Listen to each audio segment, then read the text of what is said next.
Fala aí galera, beleza? Aqui quem fala é o David novamente. E galera, dessa vez aqui nós vamos fazer mais uma refutação aqui, mais um teísta aí de certa forma, tudo bem?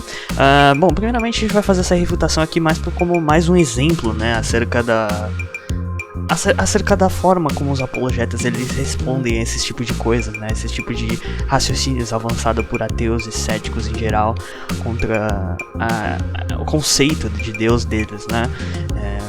E é complicado, né, porque assim, geralmente esse pessoal, eles costumam dizer certas coisas a respeito dos céticos, né, dizer que os céticos não entendem de teologia, de filosofia, esse tipo de coisa, mas a forma como eles respondem é algo muito interessante, sabe, porque demonstra que eles também não têm tanto domínio assim quanto parecem ter acerca de certos assuntos específicos, tudo bem? E assim, eu vou apontar isso aqui, não mirando aqui no que o Iago está falando, né? Mas sim na forma com a qual ele está colocando a situação, certo? A forma como ele está flipando a coisa, né? Ele está virando a coisa contra os céticos, né? E eu vou explicar aqui mais ou menos o que eu quero dizer com isso, ok? Mas enfim, vamos lá pro que interessa, né? Que é justamente responder aqui ao raciocínio do Iago, beleza? Comenta o paradoxo da pedra que tenta refutar a onipotência de Deus. Deus poderia criar uma pedra tão pesada que nem ele pudesse levantar? Essa é clássica. E a pergunta, ela é um paradoxo por si só, né? Deus pode criar uma pedra tão grande que... Não. A pergunta não é um paradoxo por si só, né? Aqui a gente já vê uma imprecisão por parte do Iago. Não é que a pergunta ela é um paradoxo por si só. Na verdade, a pergunta ela serve para elucidar um paradoxo existente em um conceito específico de onipotência que o teísta utiliza, entendeu? Então, normalmente os teístas, né, mas principalmente do senso comum, eles trazem um conceito de onipotência que é totalmente diferente até mesmo do que os teólogos por padrão, né, os teólogos e filósofos da religião teístas por padrão utilizam, né? Que é a ideia de que Deus é limitado pela lógica, né, de que o poder de Deus ali não pode, não permite que ele faça coisas que são ilógicas, né? Porque coisas ilógicas não são coisas que realmente são realizáveis, né, em si mesmas. Geralmente os teólogos e os filósofos da religião teístas que acreditam em Deus, eles adotam esse outro conceito de onipotência que abarca só aquilo que é logicamente possível, né? Ou que é metafisicamente possível também, de certa forma, né? Tem essas duas articulações dos teístas, tudo bem? Mas enfim, geralmente eles adotam esse conceito justamente por perceberem que existe esses problemas se você adota um conceito mais amplo e que abarque aí até a questão da ilogicidade, de certa forma, né?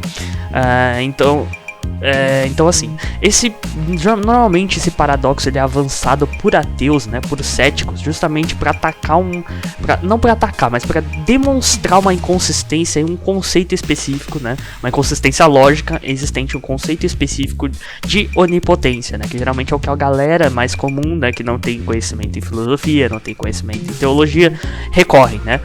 Essa definição que esse pessoal recorre geralmente é uma definição aliada com a de um outro filósofo, né, um outro filósofo teísta aí, né, que é bem conhecido, que é o René Descartes, né? Ele trouxe uma definição desse tipo, e é desse tipo de definição que é mirada por essa articulação mais divulgada do paradoxo da pedra, ok? O paradoxo da pedra ele é nada mais, nada menos do que uma simples pergunta retórica, né? Ou seja, uma pergunta que visa elucidar, ali, de certa forma, visa causar uma reflexão, né, por parte do outro, mas que aquele que faz a pergunta já sabe a resposta, entendeu? Então, o ateu que faz esse tipo de pergunta, ele já sabe que a resposta é justamente envolvendo uma inconsistência lógica. O que ele quer fazer é uma reflexão, né? O que ele quer causar é uma reflexão no teísta que ele está utilizando essa pergunta, né? Então, quando ele faz essa pergunta é para causar uma reflexão no outro acerca disso, e não nele mesmo. Ele já sabe a resposta. Ele está fazendo aquela pergunta meramente retórica, entendeu? Justamente para fazer o outro refletir junto com ele, tudo bem? Acerca desse problema existente na definição que esse teísta está defendendo, entendeu? É colocar o teísta para raciocinar junto com ele, ok? Para ambos chegarem ali na conclusão específica que aquela definição não faz sentido nenhum, que ela é totalmente ilógica, ela não serve para nada, ela realmente é uma definição que gera mais problemas do que soluções para o próprio teísta, inclusive. Mas enfim, vamos prosseguir aqui. que a gente vai comentar mais detalhadamente sobre isso no decorrer desse mini vídeo aqui, né, desse mini trecho, né. Isso aqui na verdade é um trecho cortado, né, de uma das, provavelmente, ou lives ou vídeos, né, que ele tem no Dois Dedos de Teologia, onde ele, provavelmente respondendo ali a pergunta do pessoal, aí fizeram essa pergunta, ele foi lá e resolveu responder. Tá aqui disponível nesse canal aqui, né, esse corte, que é o do Specten, né, esse canal aqui, pequenininho. Que ele não possa levantar é uma tentativa de ofender a ideia de um Deus onipotente, que pode tudo. E é uma tentativa de dizer que Deus não pode fazer paradoxos, e por isso Deus não pode tudo. Porque a pergunta é, Deus pode fazer algo que ele não pode fazer? Essa é a forma simples da pergunta. Se a resposta for sim, então Deus não é onipotente, porque ele pode fazer algo que ele não pode fazer. Se Deus não puder, então ele não é onipotente, porque ele não pode fazer tudo. Só que tem duas respostas para isso. Primeiro, a gente pode ter uma visão de onipotência que exclui o paradoxo lógico. Ou seja, a ideia de que Deus pode fazer tudo não significa que Deus possa criar paradoxos à nossa lógica comum, no sentido de que Deus não pode deixar de existir, que Deus não pode se destruir, que a sua existência é plena e perfeita. A ideia de que, será que Deus pode fazer algo que ele não pode fazer, ou seja, uma pedra tão grande que ele não pode levantar? A resposta normalmente seria não, porque Deus não pode criar algo que ele não pode fazer. Deus não pode fazer o que ele não pode fazer. Isso é tentar criar um paradoxo por si só e tentar dizer que Deus não pode fazer aquilo porque isso é um paradoxo. E claro, é um paradoxo. Isso anula a própria pergunta, porque a pergunta é um paradoxo por si só. Tentar anular... Não, a pergunta não é um paradoxo por si só, né? Como eu já expliquei aqui. Na verdade, ela é uma pergunta que ela tem sim um certo papel, né? E o papel dele é mostrar o paradoxo existente na definição do teísta, e não que a própria pergunta em si é paradoxal, né? Talvez, dependendo do conceito que o teísta tem, pode até ser considerado paradoxal no sentido de envolver ali a alegação de existência, né, de possibilidade de tarefas especificamente contraditórias, né, como algo realmente existente e executável, né?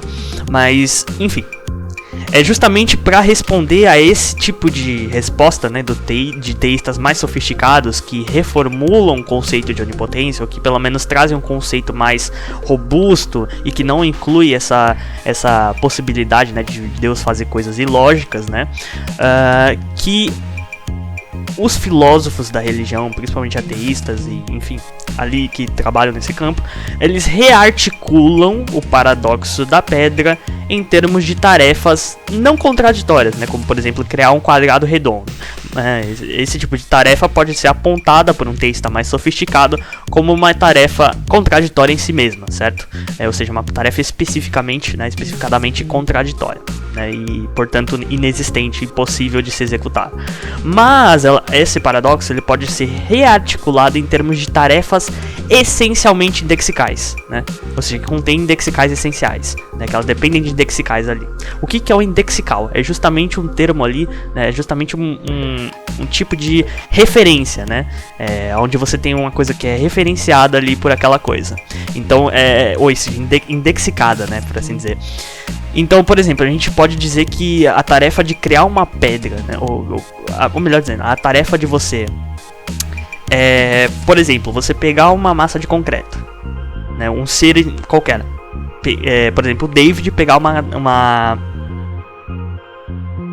um ser qualquer pegar uma massa de concreto e fazer ali, né, e ir colocando, né, e elaborando a massa de concreto de uma forma a ficar tão pesada que o ser que cria, né, que elabora ali, né, que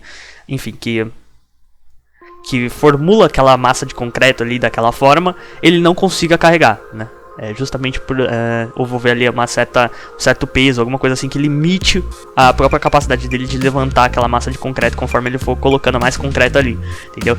Então essa tarefa em si, ela não é logicamente contraditória. Porém, se a gente imagina um ser que supostamente seria onipotente, ou seja, que pode fazer tudo aquilo que é logicamente possível de ser feito, ou metafisicamente possível de ser feito, quando a gente imagina esse ser criando uma massa de concreto, ou seja, colocando mais concreto ali de forma a ficar tão pesado que ele mesmo não consiga levantar, quando a gente imagina esse ser fazendo isso, né, executando esse tipo de tarefa, até ele realmente não conseguir levantar ali de certa forma, aquilo se torna contraditório.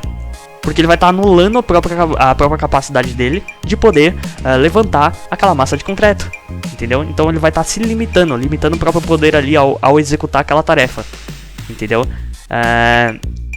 Então é realmente complicado, né? É realmente complicado, porque aí você percebe que o problema não está na tarefa, mas está no conceito de onipotência adotado, né?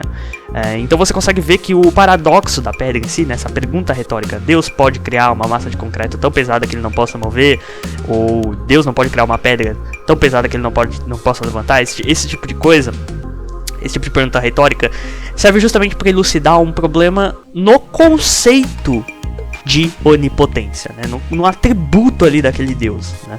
E não exatamente aquela pergunta é um paradoxo em si mesma, né? Em si mesmo. Então aqui já tem uma imprecisão por parte do Iago, né? Mas isso é perdoável porque ele não é filósofo da religião e ele também não estuda essa área da filosofia da religião, entendeu? Então isso daí é desculpável da parte dele, ok? Justamente por ele não ter se aprofundado tanto, né? Ele provavelmente não conhece essa reformulação do paradoxo da pedra, né? Essa rearticulação do paradoxo da pedra em termos de tarefas essencialmente lexicais, né? Ele provavelmente nem deve saber o que é isso. Pra quem tiver uma curiosidade, provavelmente vai ter um card passando aí do meu vídeo do Padre Paulo Ricardo, né? Onde eu exponho essa coisa de forma mais detalhada. Tudo bem? Mas enfim, vamos prosseguindo aqui. A ideia de um Deus todo-poderoso, porque Deus não poderia criar um paradoxo lógico consigo mesmo, é uma bobagem, é uma pergunta que não se justifica. Muitos vão até definir soberania como uma possibilidade de fazer... Não é uma bobagem. E não é uma pergunta que não se auto-justifica, como eu já expliquei aqui. O paradoxo ele serve justamente para isso, né? Quando a gente fala de paradoxo da pedra, a gente está falando dessa pergunta retórica, né? Mais especificamente. Que é a pergunta retórica, ela acaba por elucidar um paradoxo existente na definição, no conceito do oponente intelectual, né? Ou seja, acerca daquele atributo, daquela coisa. Entendeu? Então, cara, totalmente ridículo, cara, você dizer que isso daí se autoanula, né? Essa pergunta, né? Uma pergunta boba, de certa forma, né? Você tá insinuando aí. É realmente um desconhecimento da sua parte, ok? Eu acho que deveria ter um pouco mais de prudência aí ao alegar tal coisa, né? Mas enfim, como você não estuda a área, tudo bem, ok? Ninguém é obrigado a saber de tudo, ok? Então vamos lá. Qualquer coisa que não seja uma contradição em si mesmo e variações disso. Agora, uma segunda resposta é acreditar que o Deus vivo está acima... Prestem bem atenção nessa resposta, hein? Eu vou elucidar alguns problemas com essa resposta, mas presta atenção.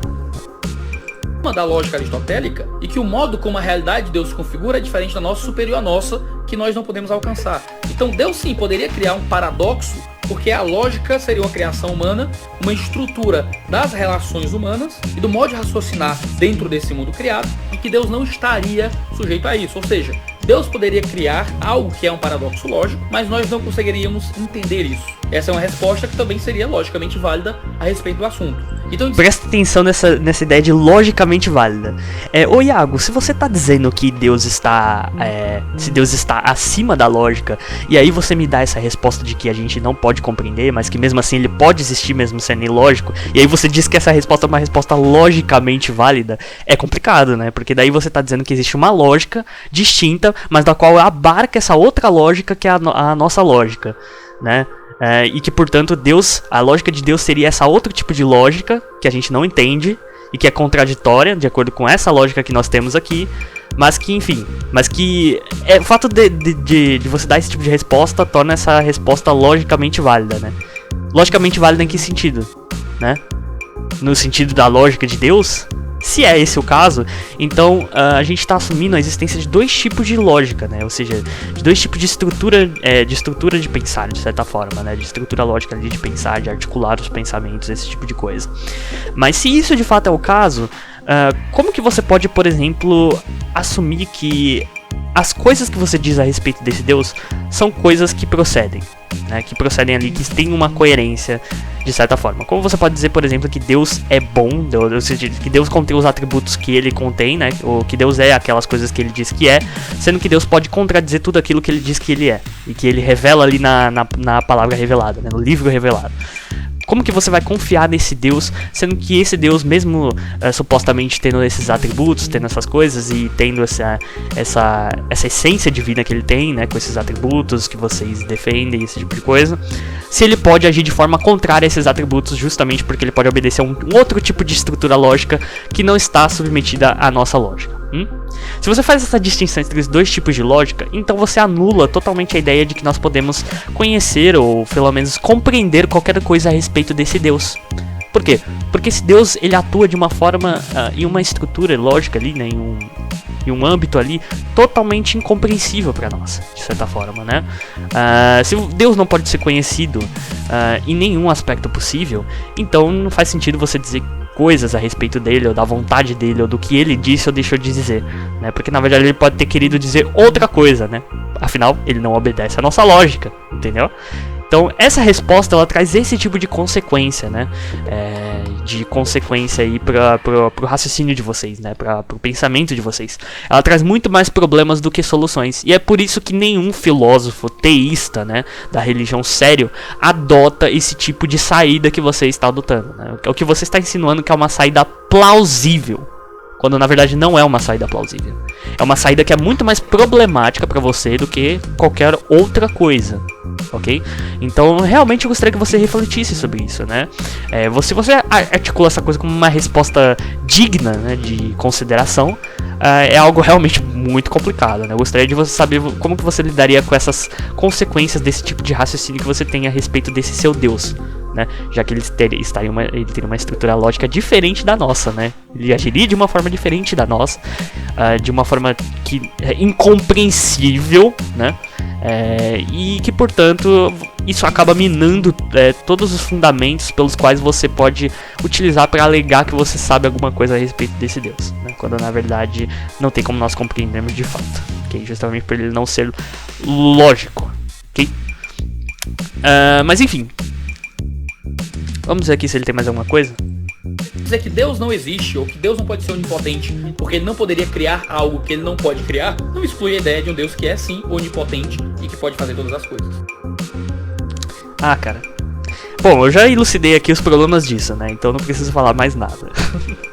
Então, cara, ou você vira um ateu, ou então você reformula esse seu conceito de onipotência e vai para a primeira saída, ok? Porque se você for pela segunda saída, você vai ter mais problemas do que soluções para sua própria fé, ok? Porque o cético, ele vai continuar martelando isso, nessa inconsistência, nesse problema, entendeu? Então essa resposta, essa segunda resposta que você deu, não é uma resposta lógica. Muito pelo contrário, é uma resposta ilógica, né? E portanto não injustificável, né? Logicamente. Mas enfim, é isso aí mesmo. É só isso que eu gostaria de fazer, né? Tem um vídeo dele, né, galera? Fiquem espertos aí. Tem um vídeo dele a respeito de uma tentativa de justificação da justiça, né? Da punição do inferno, né? Ele defende que a punição eterna, né, no inferno é algo justo. Ele traz um argumento de um autor chamado Jonathan Edwards, né, em um outro vídeo. Eu pretendo abordar ele aqui no canal, mas enfim, não no presente momento, ok? Vocês vão entender esse argumento, como é que ele funciona. Bom, aqui pela resposta do Iago a gente já imagina o que deve sair ali, bem? Mas enfim, é isso aí. Se vocês gostaram do vídeo, por favor, deem um like. Considerem se inscrever no canal. E também, se vocês tiverem alguma condição, por favor, ajudem financeiramente aqui o projeto em questão, pra gente poder levar o livre pensar, né, e o ateísmo, né, e o naturalismo aí pra frente aqui no Brasil, beleza? E é isso aí. Agradeço vocês por tudo. Nos vemos no próximo vídeo. Valeu, falou e até mais.